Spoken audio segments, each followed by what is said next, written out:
कि रामगढ़ में एक गरीब परिवार, किसान परिवार के यहाँ एक्सिस बैंक से ऋण लिया गया, लेकिन एक्सिस बैंक ने इस ऋण के बदले उनके घर के आगे तालाबंदी कर दी। आप देख सकते हैं तस्वीरों के जरिए।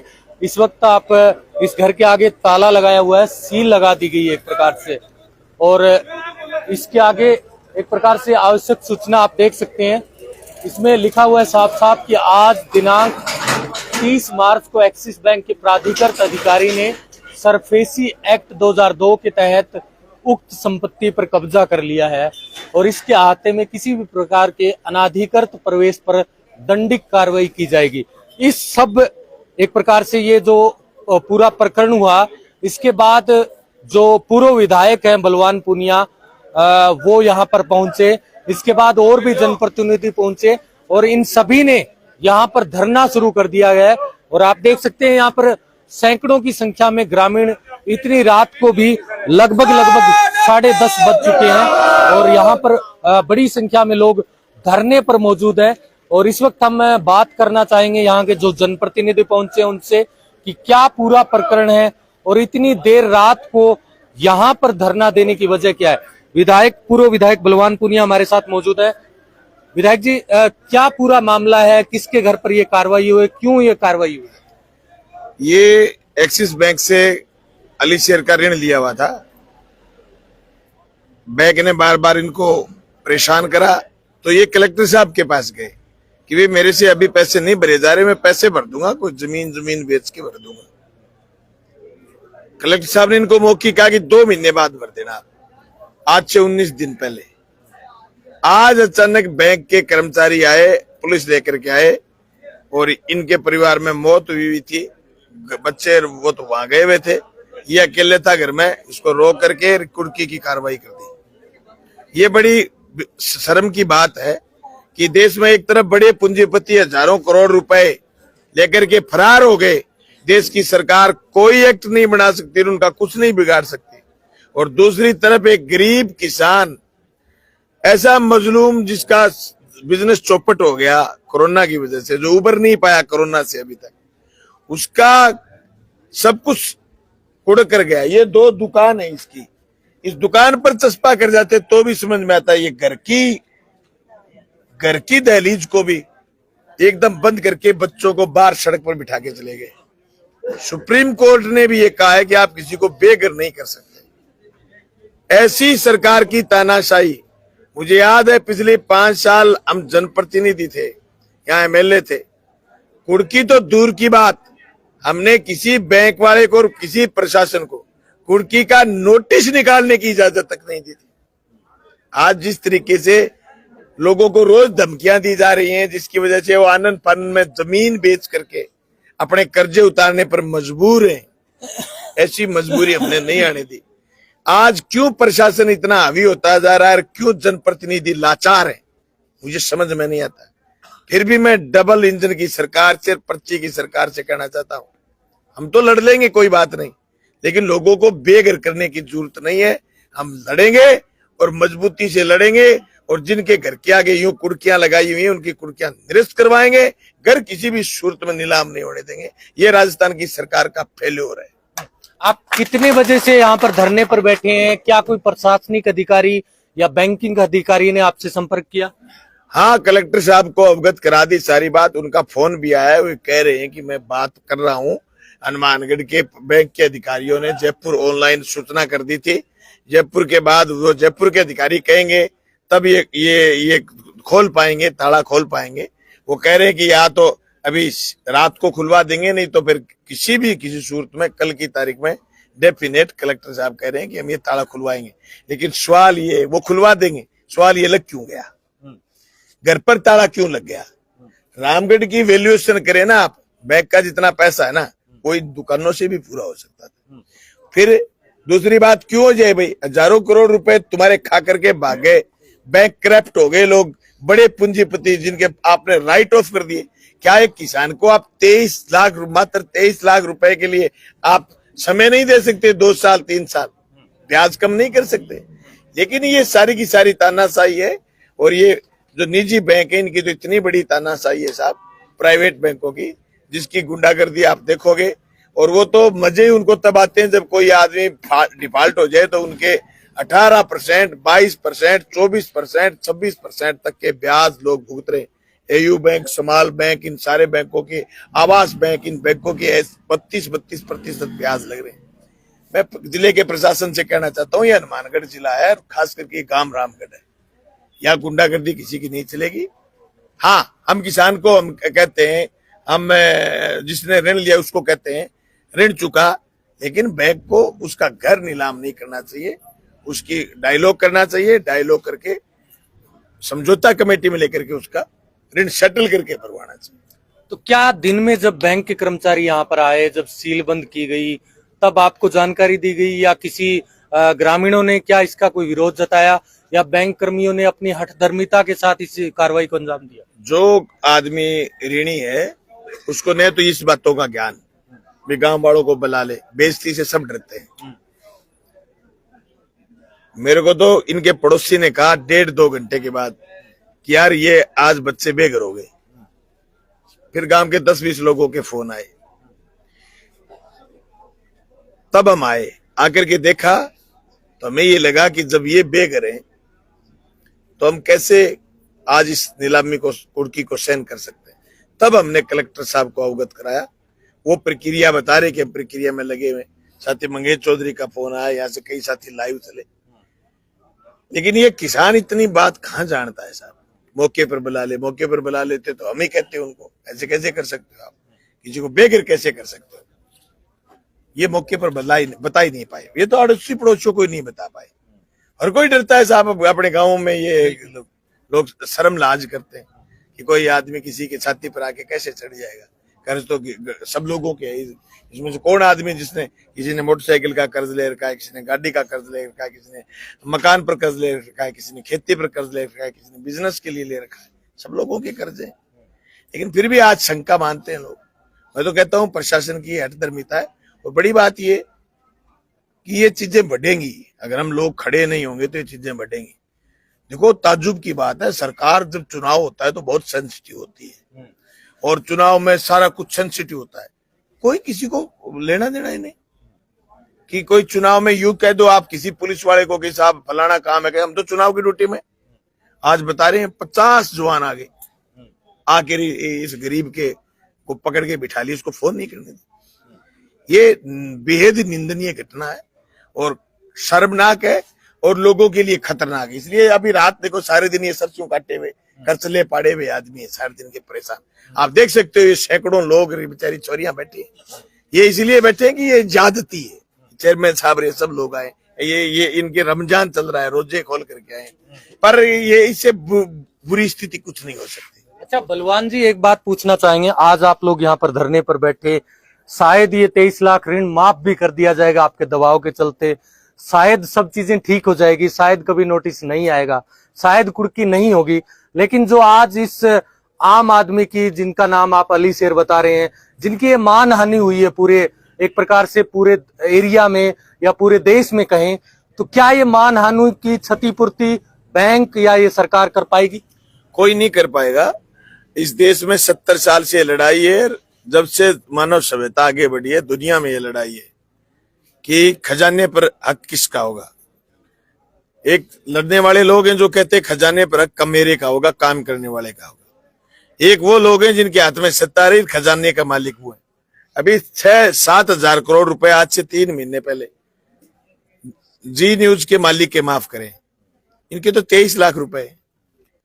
और एक बात ये भी नहीं, 23 लाख दो, चलो जी न्यूज वाले के करें, गलत करें, हमारा आदमी दे। आप इनकी कॉपी देखोगे, इतना जबरदस्त ब्याज आप देखोगे, आरबीआई बैंक से ऊपर, उनकी गाइडलाइन से ऊपर ब्याज लगता है। जब जिस दिन कॉन्ट्रैक्ट करता है बंदे को कर्ज की जरूरत होती है, वो बंदा उस समय नियम पढ़ ही नहीं पाता। क्योंकि मुझे जब इनका नोटिस मेरे को मिला, जो ये नोटिस लगा के गए हैं, वो नोटिस मुझे मिला तो मैंने किसी साथी को भेजा भी इसकी हिंदी अनुवाद करके दे। ये बेचारा कम पढ़ा लिखा आदमी अंग्रेजी के नोटिस को कहां समझेगा। जिस दिन इसे शर्तों पर दस्तखत करवाए, ऐसी ऐसी शर्तों पर दस्तखत बैंक वाले करवा लेते हैं, आवास बैंक वाले करवा लेते हैं, एयू बैंक वाले करवा लेते हैं, एक्सिस बैंक वाले करवा लेते हैं। किसान केसीसी लेता है तो 300 कागजों पर दस्तखत करवाते हैं। वो अंग्रेजी में सारा कुछ, किसान नहीं जानता किस किस शर्त पर। जरूरतमंद आदमी तो दबा दब दस्तखत करके ऋण ले लेता है, फिर इतनी दुर्गति करते हैं उसकी कि उस जीवन पर ऋण नहीं उतर पाता है। ये व्यवस्था चेंज करने की लड़ाई है, इसको मजबूती से लड़ना पड़ेगा। ये देखिए, देश का दुर्भाग्य है कि इस देश में नीरव मोदी, ललित मोदी, विजय माल्या जैसे लोग हजारों करोड़ रुपए का ऋण माफ करके फरार हो जाते हैं विदेश में, लेकिन एक आम आदमी, एक आम किसान 23 लाख रुपए के महज ऋण के लिए उसको आधी रात को घर के बाहर उनके परिवार के लोगों को बैठना पड़ता है। उनके यहाँ महिलाएं आप देख सकते हैं तस्वीरों के जरिए, अभी भी घर के बाहर बैठी है, उनके बच्चे बाहर है और रमजान का महीना चल रहा है। ऐसे में रोजे भी अभी शायद उन्होंने नहीं खोले होंगे और इनको शाम को, ये दिन में ये कार्रवाई झेलनी पड़ी और सैकड़ों की संख्या में ये लोग यहाँ पर मौजूद है। देश में जब इलेक्ट्रोल बॉन्ड के नाम पर एक स्पेशल पार्टी 6000 करोड़ रुपए से ज्यादा बड़ा घोटाला कर सकती है, लेकिन 23 लाख रुपए शायद एक किसान के बहुत बड़ी रकम हो जाती है इन सरकारों के लिए। और इन सरकारों को शायद किसानों के नाम पर एक प्रकार से लूट मचाना आता है। आप देख भी सकते हैं तस्वीरों के जरिए, बहुत से लोग यहाँ पर पहुंचे हैं आधी रात को और ये गंभीर स्थिति है वाकई में।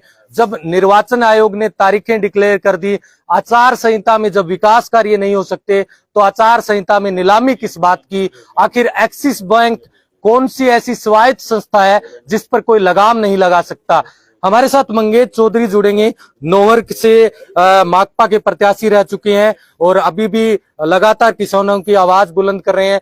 मंगेश जी, आपसे समझना चाहेंगे, आप तो शायद ही थोड़े दिन पहले ही इसी प्रकरण को लेकर नोहर में भी लाइव थे, एक चने के मामले को लेकर, एक गरीब घर के मामले को लेकर भी, वहां पर भी एक लोन का ही प्रकरण था जैसा मुझे याद आ रहा है। लेकिन आज रामगढ़ में आधी रात को आपको यहाँ आना पड़ा और प्रशासन यहाँ पर नदारद है। सरकारें आखिर कर क्या रही है?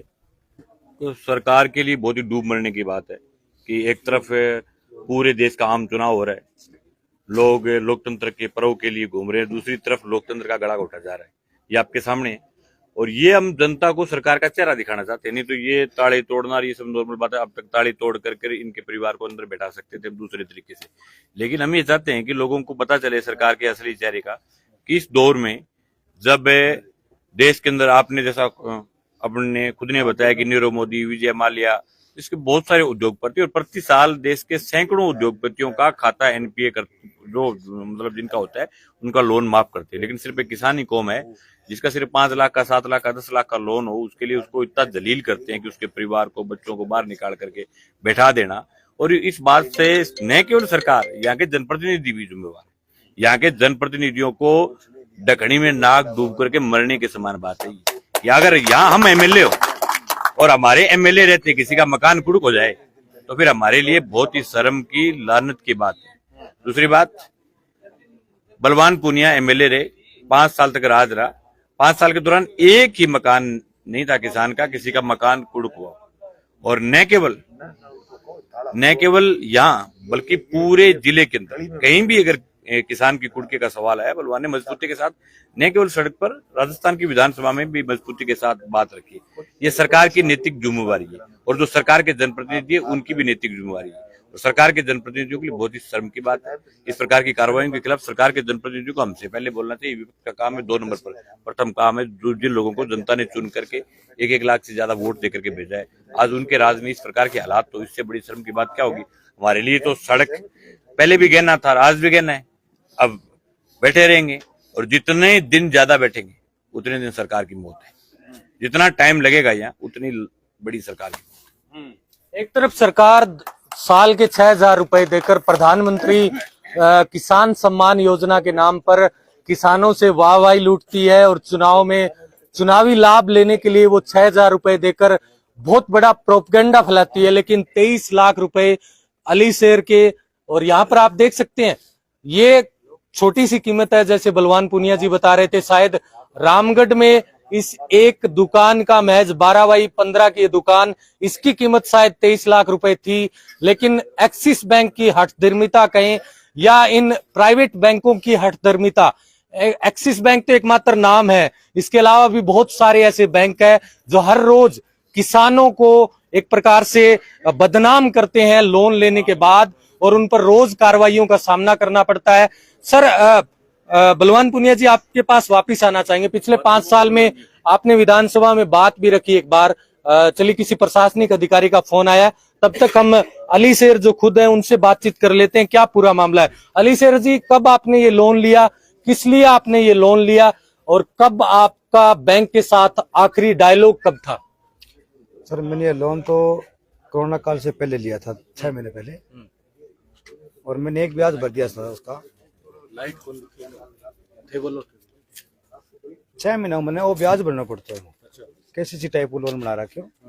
फिर कोरोना लग गई अंदर, तो कोरोना में जो ऑक्सीजन सिलेंडर है वो मेरे काम में लेने तो गाँव में कई आगे दिक्कत होगी, सांस गयो तो वो सिलेंडर में रातन देना पड़ता, मेरा काम खोटी हो गया। फिर 3 लॉकडाउन लगातार लग गया, तो फिर हम सिलेंडर में देना पड़ता। फिर मैं चलो बैंक ने बात करी, यार मेरा काम ठप हो गया, तो थे मैं थोड़ा रिलीफ दो, तो वो रिलीफ तो कौन दिया, मैं तो मन टाइम कतई कौन दियो। फिर थोड़ा सा टाइम वो निकल गयो, तो मेरे घर की कुड़की करांगा, तो मैं कुड़ी करो कोई बात कर, मैं कलेक्टर साहब को बगियो। कलेक्टर साहब बोले अभी 2 महीना टाइम दे दिए, और 2 महीना बाद में तू पैसा भर दी, मैं कोई सेटलमेंट कर लग रहा मेरा। तो आज वह बात 19 दिन हुए हैं, आज वह घर गए ताल लगाई रुक गया। तो आपके जो दिन में कितने लोग आए, कौन लोग आए, किस प्रकार का ये पूरा घटनाक्रम रहा? ये लगभग 50 आदमी थे पुलिस के, तो पुलिस के जवान थे? जवान था। बैंक के कर्मचारी थे? बैंक के शायद 2 ही कर्मचारी थे, उसका एक वकील था और 4-5 आदमी और थे उनके साथ। मैं पूरा उनको जानता नहीं हूँ, उन्हें 10 मिनट ही लगे थे कुड़की करने में। तो आप काम क्या करते हैं? मैं संदूक अलमीरा ये बनाता हूँ जी। आप मिस्त्री हैं? हाँ। तो आपकी ये हैसियत है, आप 23 लाख रुपए अपने दम पर भर सकते हैं? आप भाई धीरे धीरे करके भरता मैं, इसके ऐसी बात नहीं है, जमीन वगैरह बेच के भरता, वैसे तो पैसे नहीं है मेरे पास, लेकिन भरना तो मुझे पड़ा ही है, भरूंगा पैसे तो मैं, लेकिन टाइम नहीं दिया मुझे। तो अच्छा, आपके परिवार में कोई जैसा विधायक जी बता रहे हैं, कोई पिछले दिनों मौत भी हुई है? हाँ, अभी 4 ही दिन हुए सर। 4 ही दिन हुए? हाँ। क्या, कौन? मेरे ताऊजी हैं। ताऊजी एक्सपायर हो चुके, तो आप वहाँ बैठते होंगे? हम वहाँ बैठता, सारा परिवार वहीं बैठता, मैं अकेले ही था आज घर पे, कुछ लेने के लिए आया था मैं। तो आपने, जब आप पर कार्रवाई हुई, आपने किसी आस पड़ोस में किसी को बताया? सर उन्होंने मौका नहीं दिया बताने का, तो एकदम से हाँ मैं यहीं खड़ा था। तो देखो आम आदमी है, वो घबरा भी जाता है ना, 50 पुलिस वाले देखे मैं घबरा गया पहले ही। तो फिर मैं यहीं खड़ा था, ले गए अंदर मुझे। चलिए, अली शेर हैं जो खुद बता रहे हैं, और ये वो घर है जहां पर आप देख भी सकते हैं एक बड़ा सा ताला और उसकी सील लगी हुई है। ये एक प्रकार से बाकायदा एक्सिस बैंक की तरफ से कर्मचारियों ने सील लगाई है। शायद ये सील बहुत बड़े बड़े लोगों के लग सकती थी, जैसा पूर्व विधायक बलवान पूनिया कह रहे थे कि सुभाष चंद्रा नाम के एसएल ग्रुप के जो चेयरमैन है, जो जी न्यूज के मालिक हैं, उनका थोड़े ही दिन पहले राइट ऑफ किया था जो ऋण था तकरीबन हजारों करोड़ रुपए का। सिर्फ सुभाष चंद्रा तो एक नाम है, मैं आपको यहाँ पर 10 से ज्यादा नाम इस वक्त बता सकता हूँ। नीरव मोदी, ललित मोदी, विजय माल्या, वो लोग कौन थे जो हजारों करोड़ रुपए लेकर साउथ अफ्रीका चले गए, जो दूसरे देशों में चले गए, यूके में चले गए, जिनकी किंगफिशर के नाम से बहुत बड़ी कंपनी आज भी इस देश में चलती है, लेकिन उन कंपनियों पर लगाम नहीं लगाई जा रही, सिर्फ एक छोटे किसानों पर लगाम लगाई जा रही है। ये सिर्फ एक अली शेर की कहानी नहीं है, इस देश में हजारों ऐसे अली शेर भी हैं, हजारों ऐसे अनिल भी हैं, जिनके ऊपर ये कार्रवाई होती है बैंकों के जरिए, जिनके केसीसी के ऋण को लेकर रोज एक प्रकार से तहसील से, एसडीएम से उनको नोटिस मिलते हैं, उनको एक प्रकार से मानहानि का सामना करना पड़ता है। लेकिन विडंबना ये है कि देश में किसान की सुनने वाली शायद सरकारें रही नहीं।